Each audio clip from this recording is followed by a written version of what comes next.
The mahogany conference table stretched before me like a battlefield. On one side sat my family, Mom, Dad, and my younger sister Claire, all draped in expensive suits that screamed old money. On the other side, I sat alone in my simple black blazer from Target, feeling every bit the outsider they had always treated me as. "Just sign the papers, Margaret," Dad said, sliding the stack of documents across the polished surface. His voice was firm, final. "It's for the best. Claire has the business degree. She knows how to run grandfather's company."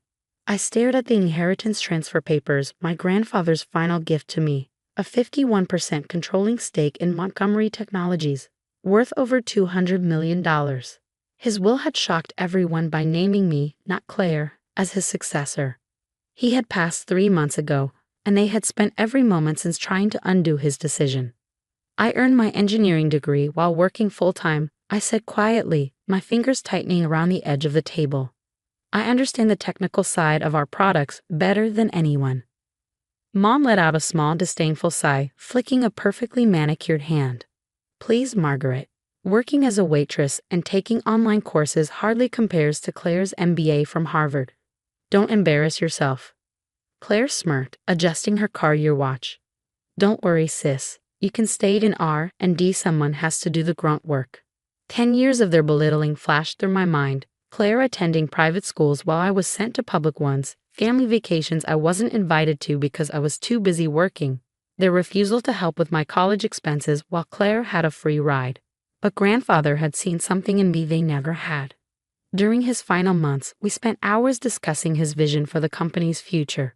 "You have the heart of an innovator, Margaret," he had told me. "Claire sees dollar signs. You see possibilities."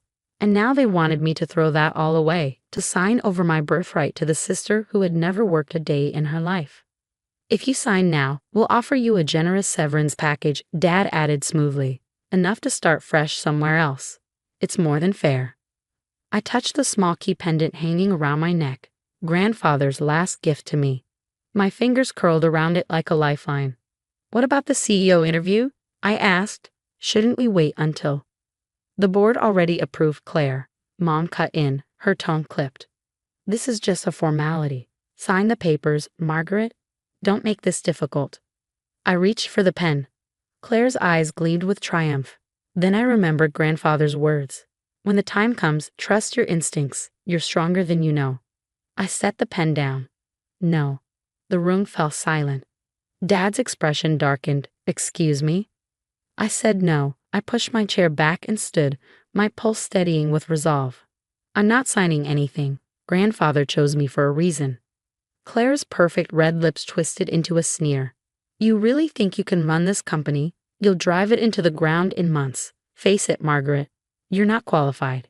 You're not good enough. You never have been." "That's enough." A commanding voice rang out from the doorway. We all turned as James Morrison, grandfather's longtime attorney, entered, accompanied by a poised woman in an impeccably tailored suit. "Everyone," James announced, "I'd like to introduce Catherine Chen, CEO of Chen Tech Industries and your grandfather's chosen mentor for the new CEO of Montgomery Technologies." My family went pale as Catherine strode forward, hand extended toward me. "Margaret." She smiled warmly. "Your grandfather spoke so highly of you. I've reviewed your product development proposals. Brilliant work. I look forward to helping you take this company into the future." Dad sputtered, his face turning red.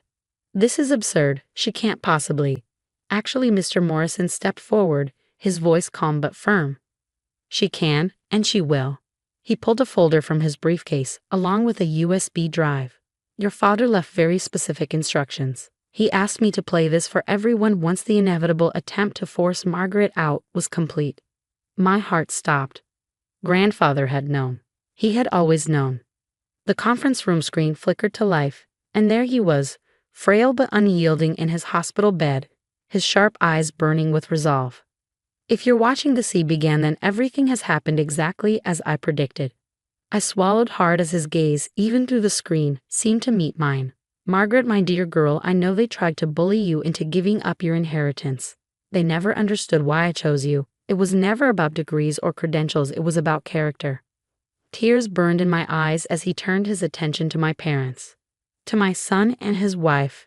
His voice was heavy with disappointment. I have watched as you favored Claire, dismissing Margaret's potential. You believed an MBA mattered more than resilience, more than integrity. You were wrong. Then his tone hardened. And Claire. Claire stiffened, her lips pressing into a thin line. I've seen how you treat the employees, how you view this company as your personal ATM. That ends now. Margaret will be CEO, with Catherine's guidance. And if any of you try to interfere. He sighed, shaking his head. Well, let's just say there are other documents in that safety deposit box. Documents I doubt you'd want made public. The screen went dark. Silence slammed into the room. Mom clutched at her pearls, her usual performance of a near faint. Dad's face turned a deep, furious purple.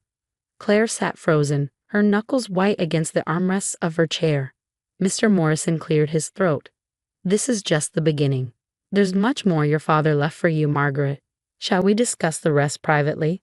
Relief washed over me. 10 years of manipulation, of being told I wasn't enough, of being pushed aside. It was ending now. I stood straightening my shoulders. Yes, I said, my voice steady. I believe we shall. As I followed Mr. Morrison and Catherine out, my fingers brushed against the key pendant at my throat. Grandfather had left me more than just the company. He had given me the strength to stand tall. And something told me this was only the beginning. The storm that followed. The next few weeks unraveled secrets I never could have imagined. In a private meeting with Mr. Morrison and Catherine, I discovered just how thoroughly Grandfather had planned for this moment. Your grandfather left you more than just the company, Mr. Morrison said, setting his briefcase on the table. That key you wear, it opens a safety deposit box at First National Bank. Inside that box, I found decades worth of evidence. Documents detailing my parents' systematic embezzlement of company funds. Emails proving Claire had tried to sell proprietary technology to competitors. And most shocking of all, proof that they had attempted to have Grandfather declared mentally incompetent when he first suggested making me his successor. A second video of Grandfather played, his voice weary but determined. I kept records of everything, he said. I wanted to give them a chance to change, to see Margaret's worth on their own. But they never did.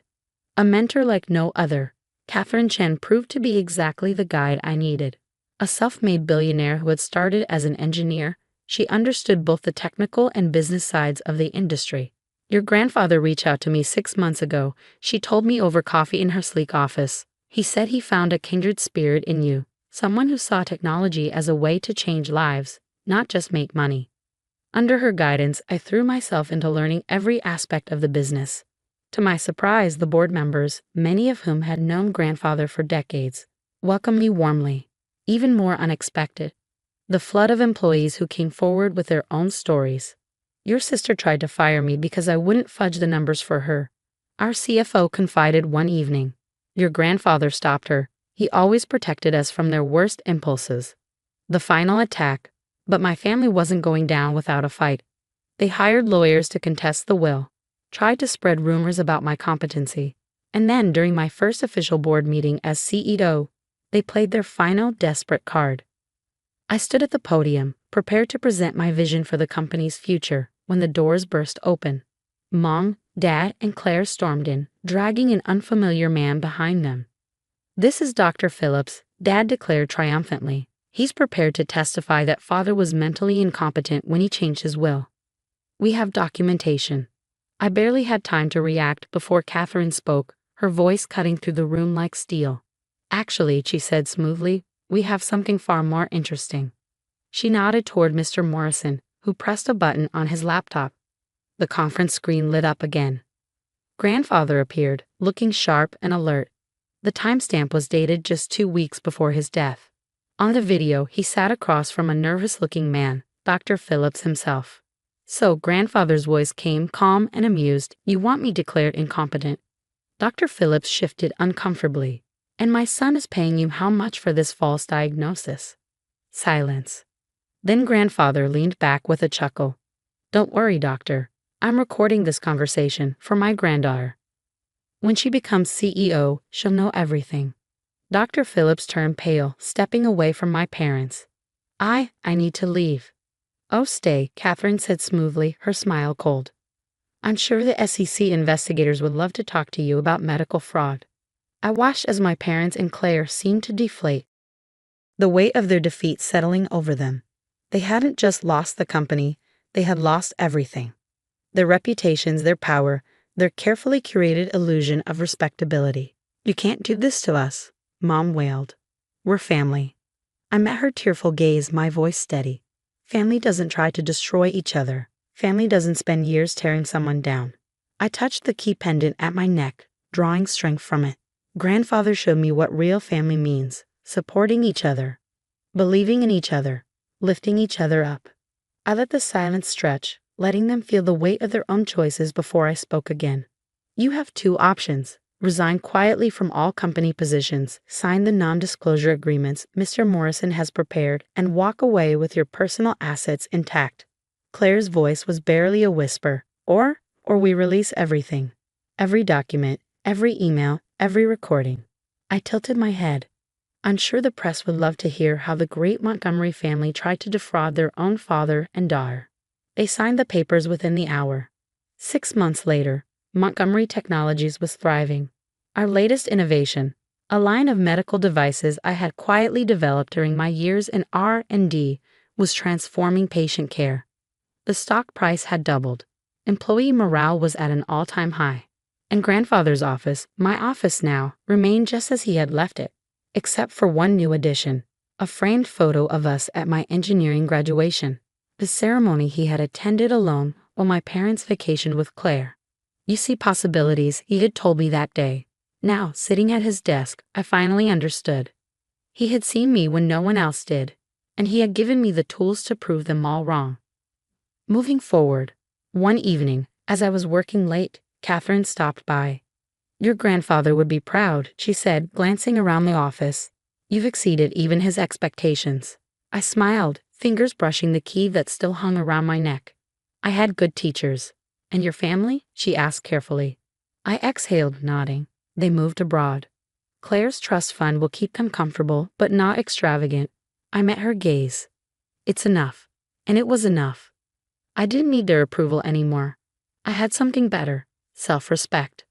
Purpose. The knowledge that I had proven myself not through cruelty or revenge, but through hard work and integrity.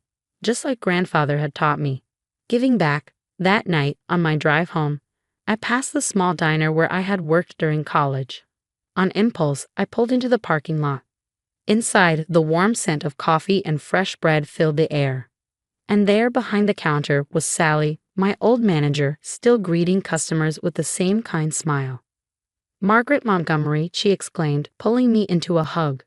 I saw you in the Business Journal, CEO of Montgomery Technologies. Thanks to people like you, I told her sincerely. You gave me shifts that worked around my class schedule, covered for me during finals. I wouldn't be here without people who believed in me. An idea struck me. 2 weeks later, Montgomery Technologies launched a new scholarship program for working students pursuing STEM degrees. We called it the Rose Montgomery Memorial Scholarship after my grandmother, who had always believed in the power of education.